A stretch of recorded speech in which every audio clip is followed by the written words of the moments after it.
Gujarat police की विशेष जांच दल एसआईटी ने 2002 के सांप्रदायिक दंगों से जुड़े एक मामले में पूर्व आईपीएस अधिकारी संजीव भट्ट को पालनपुर जेल से गिरफ्तार किया है। जानकारी के मुताबिक भट्ट को दंगों के संबंध में बेगुनाह लोगों को गलत तरीके से फंसाने की साजिश के एक मामले में ट्रांसफर वारंट के जरिए गिरफ्तार किया गया है। बता दें कि सामाजिक कार्यकर्ता तिस्ता सीतलवाड़ और गुजरात के पूर्व पुलिस महानिदेशक आरबी श्री कुमार के बाद इस मामले में गिरफ्तार भट्ट तीसरा आरोपी है। दरअसल पूरा मामला राजस्थान के एक वकील को गलत तरीके से फंसाने से जुड़ा है। मुकदमे के दौरान पूर्व आईपीएस अधिकारी को जामनगर में हिरासत में मौत के एक मामले में उम्र कैद की सजा भी सुनाई गई। गुजरात सरकार ने 2002 में गोधरा ट्रेन अग्निकांड के बाद हुए दंगों से संबंधित विभिन्न मामलों में झूठे सबूत के मामले में भट्ट, श्री कुमार और सीतलवाड़ की भूमिकाओं की जांच के लिए पिछले महीने एसआईटी का गठन किया था और इसके सदस्यों में से एक मांडलिक भी है। अपराध शाखा ने पिछले महीने सीतलवाड़ और श्री कुमार को गिरफ्तार किया था और वे अभी जेल में हैं।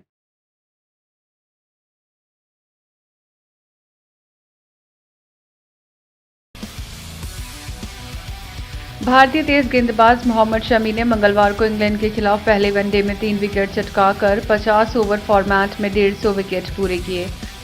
शमी भारत के लिए वनडे क्रिकेट में सबसे तेज 150 विकेट लेने वाले गेंदबाज बन गए हैं। उन्होंने अजीत अगरकर और जहीर खान जैसे दिग्गज खिलाड़ियों को पछाड़ा है। द ओवल में जारी पहले वनडे मुकाबले में भारत के खिलाफ इंग्लैंड की पूरी टीम 110 रनों पर सिमट गई। टॉस जीतकर रोहित शर्मा का पहले फील्डिंग करने का निर्णय तेज गेंदबाजों ने सही साबित किया। जसप्रीत बुमराह ने इस दौरान 6, मोहम्मद शमी ने 3 और प्रसिद्ध कृष्णा ने 1 विकेट चटकाए। इंग्लैंड की ओर से कप्तान जॉस बटलर ने सबसे अधिक 30 रन बनाए। शमी से पहले वनडे क्रिकेट में सबसे तेज 150 विकेट लेने वाले भारतीय अजीत अगरकर थे, जिन्होंने 97 रन खेलकर यह कारनामा किया था।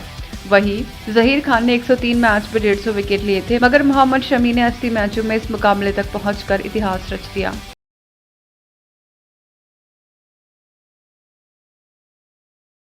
Directorate of revenue intelligence DRI ने ओप्पो इंडिया द्वारा 4,389 करोड़ रुपए कस्टम ड्यूटी की चोरी के मामले का पता लगाया है। जांच के बाद ओप्पो इंडिया को 4,389 करोड़ रुपए कस्टम ड्यूटी के भुगतान करने के लिए नोटिस जारी किया गया है। नोटिस में ओप्पो इंडिया, उसके कर्मचारियों और ओप्पो चीन पर पेनल्टी लगाने का भी प्रस्ताव है।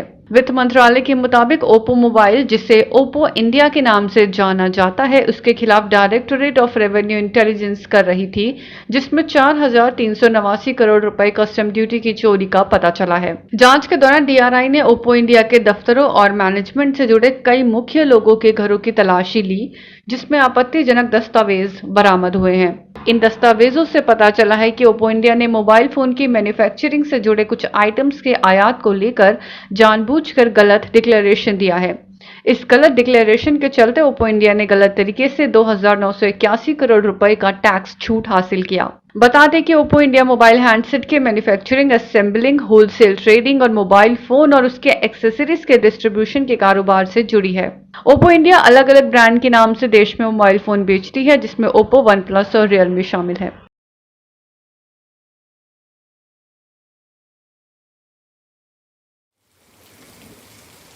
भारत के कई राज्यों में मूसलाधार बारिश के कारण हालात बाढ़ जैसे हो गए हैं। सड़कें डूब चुकी हैं, घर, दुकानों और दफ्तरों में पानी घुसने से भारी नुकसान हुआ है। कई राज्यों में जल जमाव की स्थिति है। असम, गुजरात, महाराष्ट्र और मध्य प्रदेश सबसे ज्यादा बारिश से प्रभावित हुए हैं।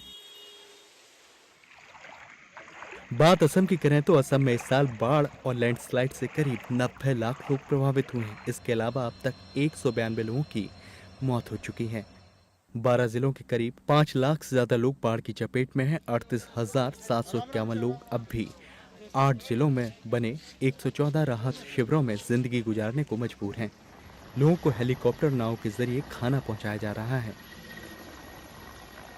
Assam state disaster management authority के मुताबिक राज्य को 10,000 करोड़ रुपए का भारी नुकसान हुआ है। महाराष्ट्र के अलग अलग हिस्सों से भयावह तस्वीरें सामने आई हैं। तेज बारिश के बाद मुंबई में हाई टाइड का अलर्ट है। यहां अब तक 800 से अधिक घर क्षतिग्रस्त हो चुके हैं।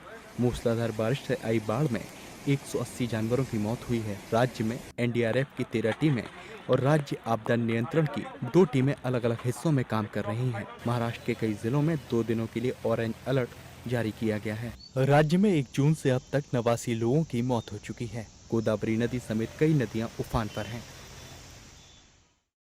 गुजरात के कई हिस्सों में भारी बारिश का दौर देखने को मिल रहा है। पिछले 24 घंटे में बारिश से जुड़ी घटनाओं में 6 लोगों की जान गई है। बारिश के कारण 1 जून से अब तक गुजरात में 69 लोगों की जान जा चुकी है। राज्य के भरूच, छोटा उदेपुर, नर्मदा, सूरत, तापी, डांग, नवसारी और वलसाड में रेड अलर्ट घोषित कर दिया गया है। राहत और बचाव कार्य के लिए हेलीकॉप्टर तैनात किए गए हैं। एनडीआरएफ की टीमें मौके पर राहत कार्यों में जुटी हुई हैं। बाढ़ प्रभावित इलाकों से 27,896 लोगों को निकाला गया है, जिनमें से 8,225 अब भी शेल्टर होम में शिफ्ट किए गए हैं।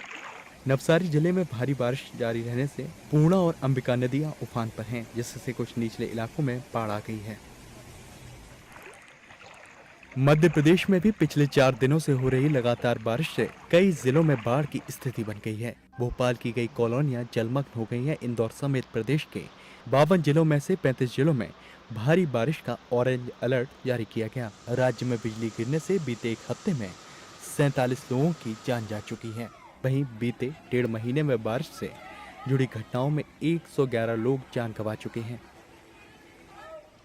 इसी तरह उत्तराखंड, हिमाचल प्रदेश, आंध्र प्रदेश, उड़ीसा, छत्तीसगढ़ समेत अन्य राज्यों में बारिश का कहर देखने को मिला है, जबकि दिल्ली, एनसीआर और यूपी में कई स्थानों पर अब भी लोग बारिश का इंतजार कर रहे हैं। इन राज्यों में उमस और गर्मी है।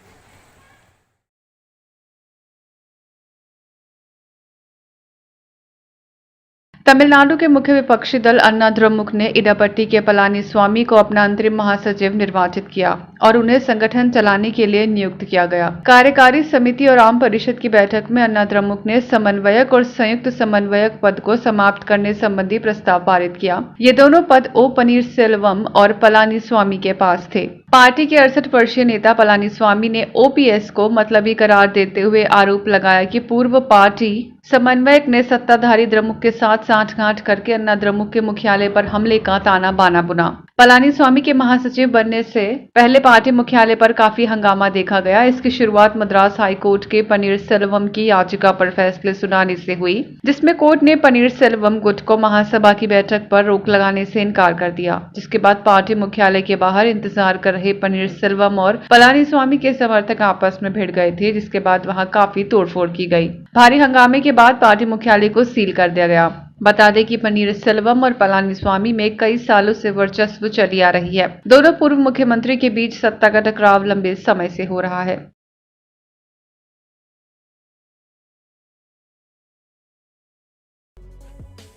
जेम्स वेब स्पेस टेलीस्कोप ने अपनी आंखें खोलते ही अंतरिक्ष के ऐसे नजारे दिखाने शुरू किए हैं जो पहले कभी इतनी स्पष्टता के साथ नहीं देखे गए।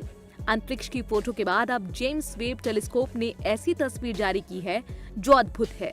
इसमें अंतरिक्ष के तारे बेहद चमकते हुए दिख रहे हैं। इनके साथ दिख रहा है भूरे, लाल, पीले रंग के बादलों का पहाड़ और घाटियां।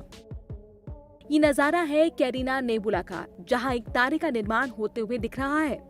पहले भी इस तरह की तस्वीर मिली थी, लेकिन इतनी साफ सुथरी तस्वीर पहली बार मिली है, जिसमें हर तारे का डिटेल साफ साफ दिख रहा है।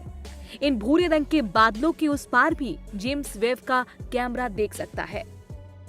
आमतौर पर किसी तारे के निर्माण से संबंधित हिस्सों की तस्वीरें नहीं मिल पाती, लेकिन जेम्स वेब के संवेदनशील पेलोड्स बेहतर तरीके से बेहद बारीक वस्तुओं की भी तस्वीर ले लेता है। जेम्स वेब की इस नई तस्वीर में कॉस्मिक माउंटेन्स और कॉस्मिक वैलीज दिख रहे हैं। कैरिना नेबुला के जिस इलाके में नए तारे का निर्माण हो रहा है उसे NGC 3324 नाम दिया गया है। वैज्ञानिक इसे कॉस्मिक क्लिफ नाम दे रहे हैं। इस तस्वीर को 3 डायमेंशनल फॉर्मेट में निकाला गया है। इसमें सबसे ऊंचा पहाड़ 7 प्रकाश वर्ष ऊंचा है। इनके अंदर दिख रही हैं गुफाओं में इतनी ज्यादा अल्ट्रावायलेट रेडिएशन और अंतरिक्षीय हवाएं चल रही हैं, जो किसी भी वस्तु को बर्बाद कर सकती हैं। जेम्स वेब स्पेस टेलीस्कोप ने जिस कैरिना नेबुला के हिस्से की तस्वीर ली है, उसमें उसके 2 उपकरणों ने महत्वपूर्ण भूमिका निभाई है। ये है नियर इंफ्रारेड कैमरा और मिड इंफ्रारेड इंस्ट्रूमेंट। ये nebula James Webb space telescope से 7600 प्रकाश वर्ष दूर है। ये अंतरिक्षीय हवाएं बेहद गर्म हैं। इनके बीच में एक बुलबुले जैसा स्थान है जिसमें तारे का निर्माण हो रहा है। रेडिएशन की वजह से बीच बीच में इन भूरे बादलों और पहाड़ों में चमक पैदा होती है जो बेहद गर्म होती है। इनमें से गर्म धूल के गुबार निकलते हैं। नए तारे के निर्माण के समय उसमें से धूमकेतु के पिछले हिस्से की तरह तेज रोशनी का प्रभाव होता है।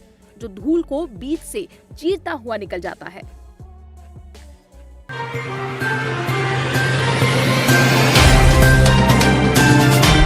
Subscribe now and press the bell icon.